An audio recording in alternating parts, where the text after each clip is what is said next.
قال النبي صلى الله عليه وسلم تزوجوا الودود الولود فإني مكاثر بكم الأمم يوم القيامة أو كما قال عليه الصلاة والسلام۔ اس وقت جو ہماری یہ مجلس ہے کہ اس میں نکاح بھی ہو رہے ہیں، نکاح بھی ایک عبادت ہے شریعت اسلام میں، نکاح بھی ایک عبادت ہے، سارے نبیوں کی سنت ہے، انبیاء علیہ السلام نے نکاح کیا، خود حضور پاک صلی اللہ علیہ وسلم نے بھی نکاح کیا۔ پہلا نکاح آپ کا ہوا حضرت خدیجہ رضی اللہ عنہا سے، تو اس کی مجلس اسی طرح ہوئی کہ اس میں خطبہ ہوا، ایجاب اور قبول ہو گیا اور نکاح ہو گیا۔ اسی طرح جتنے بھی نکاح ہوئے حضور صلی اللہ علیہ وسلم کے، یا آپ نے اپنی بیٹیوں کے نکاح کیے، آپ نے صحابہ کے نکاح پڑھائے، تو نکاح کا عمل یہی ہوتا تھا کہ ایجاب اور قبول ہے اس میں اصل، اور اس سے پہلے خطبہ سنت ہے۔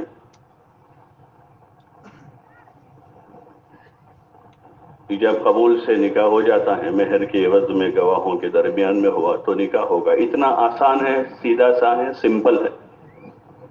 اس لیے کہ یہ عام ضرورت ہے۔ جہاں انسان بالغ ہوتا ہے نکاح ضرورت ہو جاتی ہے، جیسے کھانا پینا حاجت ہے، پیدائش سے ہی شروعات ہو جاتی ہے اس کی، بچہ پیدا ہوا ہے تو اس کو بھوک لگتی ہے، تو دودھ سے اس کا انتظام ہو جاتا ہے۔ 1.5-2 سال کا ہوتا ہے، اب اس کو مزید بھوک لگتی ہے، اس کو کھانے کی ضرورت رہتی ہے، تو روٹی چاول کھلاتے ہیں اس کو، پھر وہ مستقل حاجت بن گئے اس کی، کھانا پینا، اس کے بغیر وہ نہیں رہ سکتا ہے۔ ایسے ہی ایک عمر ہو جانے کے بعد نکاح ضرورت ہو جاتی ہے، اس لیے فقہا نے اس کے مسائل لکھے ہیں کہ ایک عمر اور ایک کیفیت میں نکاح واجب ہو جاتا ہے، خالی ضرورت نہیں ہے بلکہ واجب ہو جاتا ہے۔ جب نکاح کر لینا لڑکے کے لیے بھی لڑکی کے لیے بھی واجب ہے، اگر وہ اپنے ایمان کی حفاظت نہ کر سکے، گناہ میں مبتلا ہو جانے کا اس کو قوی اندیشہ اور اس کو قدرت ہے نکاح پر، تو اسے نکاح کرنا چاہیے۔ حضور علیہ السلام نے جوانوں کو ترغیب دی اس کی، او نوجوانوں، کہ اگر تمہیں استعداد ہے نکاح کرنے کی تو نکاح کر لو، اور نکاح کی استطاعت نہیں ہے، قدرت نہیں ہے، تو پھر روزے رکھو کہ روزوں سے نفس قابو میں رہے گا، گناہ سے حفاظت ہو جائے گی۔ لیکن آدمی کو گناہ کرنے کی اجازت نہیں ہے، زنا کرنے کی اجازت نہیں ہے کسی حال میں، کہ وہ بہت مجبور ہے بیچارہ کیا کرے گا، تو بیچارہ نہیں ہے وہ، بیچارہ نکاح کر لے۔ اللہ پاک نے اس کو آسان بنا دیا ہے، اس کو نکاح کے لیے راستہ کھلا ہوا ہے، اور نکاح کو بہت آسان بنایا ہے شریعت اسلام میں۔ صرف مہر واجب ہوتی ہے، نکاح میں جو چیز واجب ہے وہ مہر ہے، اور مہر کی مقدار بھی جو ہے بہت زیادہ نہیں رکھی کہ آدمی نہ ادا کر سکے، آپس کی رضامندی پر ہے مہر بھی۔ مہر جو ہے وہ بھی آپس کی رضامندی پر ہے کہ دونوں آپس میں رضامند ہو گئے ایک مقدار پر، 5,000 پر راضی ہو گئے میاں بیوی، تو ان کا 5,000 میں نکاح ہو جائے گا۔ اور مہر کی رقم اگر آدمی کے پاس نہیں ہے تو ادھار مہر پر بھی نکاح جائز ہے۔ اتنے پیسے اس وقت نہیں کہ ادا کر سکے، تو اس وقت آدمی ادھار کر لیں لیکن نکاح کر لیں، نکاح کو باقی نہ رکھیں۔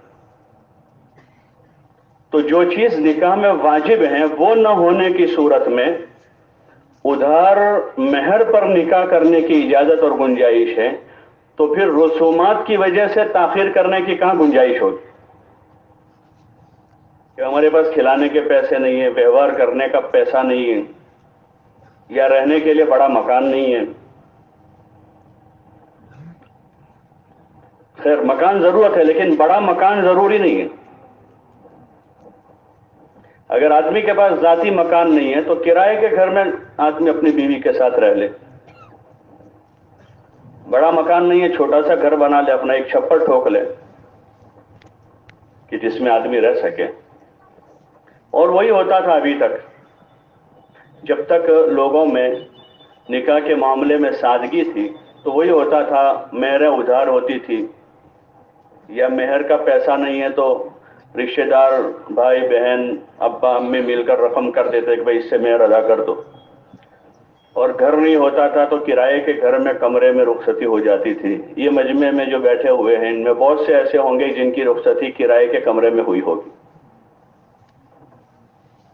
اور بہت سے ایسے ہوں گے جن کی رخصتی جو ہے گھر میں،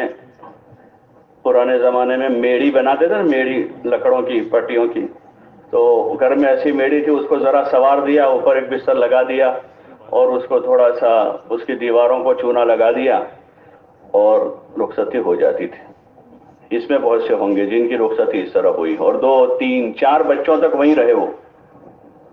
جگہ نہیں رہتی تھی رات میں اندر اتر کر یا چلنے کی کمرے میں،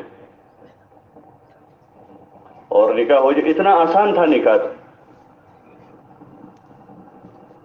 اور اسی میں سب پلے بڑے ہیں، اسی میں بہت سے ڈاکٹر بن گئے، بہت سے انجینئر بن گئے، بہت سے وکیل بن گئے، بہت سے مولوی بن گئے، مفتی بن گئے۔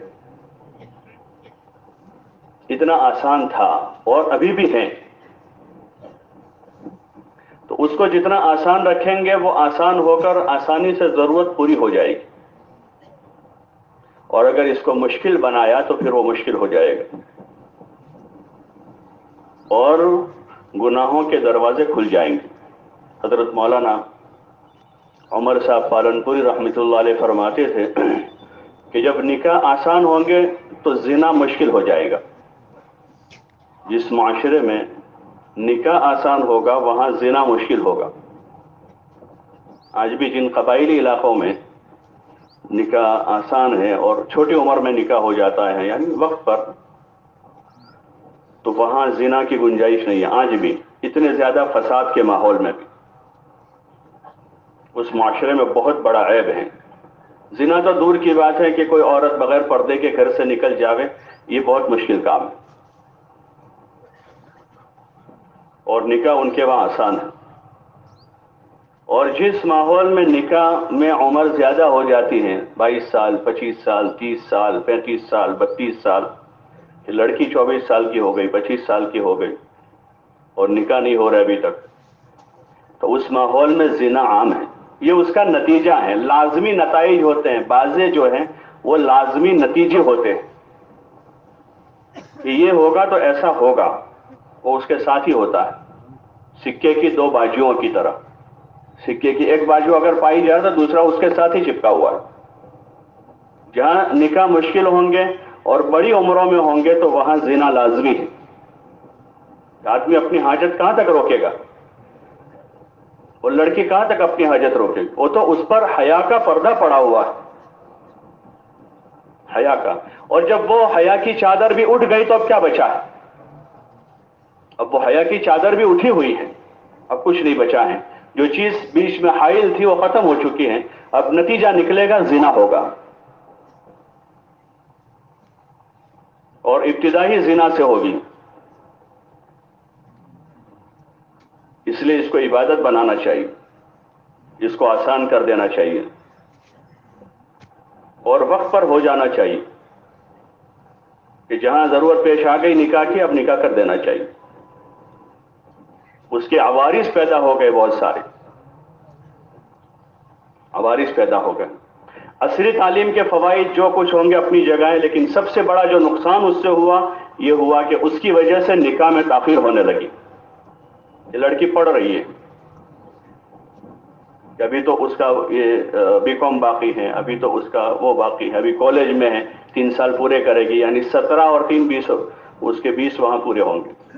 12ویں تک میں 17 ہو گئے اس کے، اب کالج کر رہی ہے، وہ پڑھائی کر رہی ہے، لڑکا پڑھائی کر رہا ہے ابھی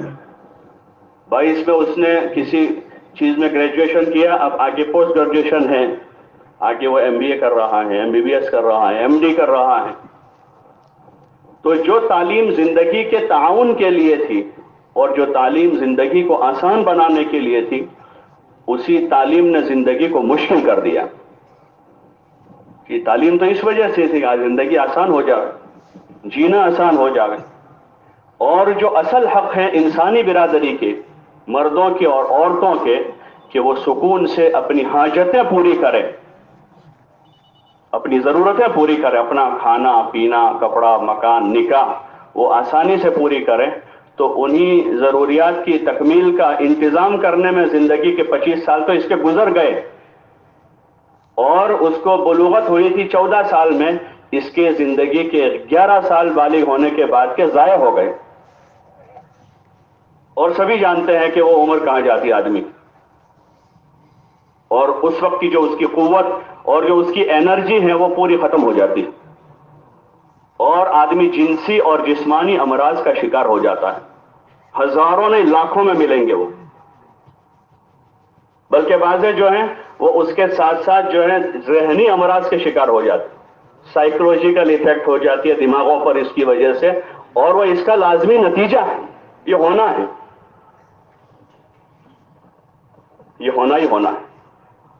اور یہاں ہمارے مذہب میں حضور علیہ السلام نے اس کی تعلیم دی اور اس کو آسان بنا دیا۔ جاہلیت میں اس کے لیے بہت ساری مشکلات تھی، اس لیے زنا آسان تھا، نکاح مشکل تھا، اور معاشرے میں نکاح کو ایسا بنا دیا گیا تھا میاں بیوی کے اس رشتے کو کہ وہ ایک طرح کا عیب بن گیا تھا، اس لیے لوگ نکاح کم زنا زیادہ کرتے تھے، اور وہی جاہلیت اس وقت لوٹ کر آ رہی ہے، وہی جاہلیت ابھی لوٹ کر آ رہی ہے، ان ملکوں میں تو آ چکی ہے کہ وہاں نکاح سے زیادہ بغیر نکاح کے ساتھ میں رہنے کا رواج ہے، یورپ میں، امریکہ میں، اور بہت سارے ایسے ممالک میں جہاں بغیر نکاح کے دو لڑکا لڑکی جو ساتھ میں رہتے ہیں وہ اس کو اپنا حق سمجھتے ہیں کہ یہ ہماری زندگی کا حق ہے، ہم آزاد ہیں، اور ہماری زندگی کا یہ حق ہے کہ ہم بغیر نکاح کے بھی ساتھ میں رہے اور معاشرے میں فساد مچاوے، اور اس کو اپنا حق سمجھتے ہیں۔ ایک ملک میں ہم لوگ گئے ادھر ویسٹ انڈیز میں، تو وہاں بغیر نکاح کے ہی زیادہ تر رہتے ہیں، اور پھر ایک دو بچے ہو جا کر ان کو اطمینان ہو جاتا ہے کہ اب ہم سیٹ ہو گئے ہیں، پھر وہ نکاح پڑھتے ہیں، ورنہ عام متن تو یہی ہوتا ہے کہ 6 مہینے 8 مہینے سال 2 سال رہے ساتھ میں، پھر یہ کہ کہیں اور جائے گا، یہ کہیں اور جائے گی، پھر اس طرح 1 2 سال کہیں اور گزاریں گے، 1 2 سال، اور اسی کشمکش میں زندگی ختم ہو جاتی۔ وہاں اسلام نے ایک بہترین طریقہ دیا نکاح کا، کہ نکاح کے ذریعے سے میاں بیوی جو ہے آپس میں اپنی ضرورت کی تسکین بھی کرے، اپنے ایمان کی، اپنے اخلاق کی، اپنی عزت کی حفاظت کریں، اور اس رشتے کو اللہ پاک نے سکون کا ذریعہ بنایا، لِتَسْكُنُوا إِلَيْهَا، کہ نکاح کے ذریعے سے بیوی سے سکون حاصل کرے۔ تو جو باقاعدہ شرعاً نکاح کے راستے سے آئی ہوئی بیوی ہیں، اس سے جو سکون ملے گا وہ کسی اور سے نہیں مل سکتا، وہ کسی سے نہیں مل سکتا، یہ قدرت کا ایک نظام ہے، یہ فطرت کا ایک نظام ہے۔ قرآن یہ کہہ رہا ہے لِتَسْكُنُوا إِلَيْهَا، کہ تم اس کے ذریعے سے سکون حاصل کرو۔ اس رشتے کو بدنام کیا جا رہا ہے دنیا میں، رشتے نکاح، اور میاں بیوی کے تعلقات کو مذاق بنایا ہوا ہے ایک طرح سے، ایسے ڈرامے دکھا کر اور ایسی فلمیں بتا کر، اور اس میں دھوکے کو بتا کر، ایک دوسروں کے ساتھ دھوکہ بتا کر، حالانکہ یہ خالص رشتہ ہے کہ جو میاں اور بیوی جو ہے خالص ایک دوسروں سے محبت کریں، ایک دوسروں سے کسی اور غرض کے بغیر، اپنی جنسی چاہت کی تسکین بھی غرض نہ ہو، اصل اس رشتے میں محبت ہے کہ محبت کرے ایک دوسروں سے۔ اور حضور علیہ السلام نے یہاں اس حدیث پاک میں فرمایا تزوج الودود، کہ ایسی عورتوں سے نکاح کرو جو بہت زیادہ محبت کرنے والی ہوں،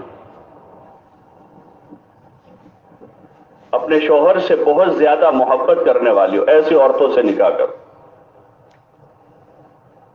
بعض علماء نے لکھا کہ اس سے مراد یہ ہے کہ وہ ایسی محبت کرے کہ یہ جہاں بھی جاوے اپنے شوہر کے ہی گن گاوے، یعنی اس کی نظر میں دنیا میں اور کوئی آدمی بھی جو ہے اس کے شوہر کے مقابلے میں اچھا نہ ہو، وہی سب کچھ ہے، ساری محبتیں وہ اسی کو دیے ہوئے ہوں، اور وہی حق ہیں کہ اس کی ساری محبتیں وہ اپنے شوہر کو دیے ہوئے ہوں، اور شوہر بھی اس کے ساتھ اسی طرح کا معاملہ کریں کہ اس سے محبت کریں، اور محبت کے لیے شعرانے کی بھی ضرورت نہیں ہے،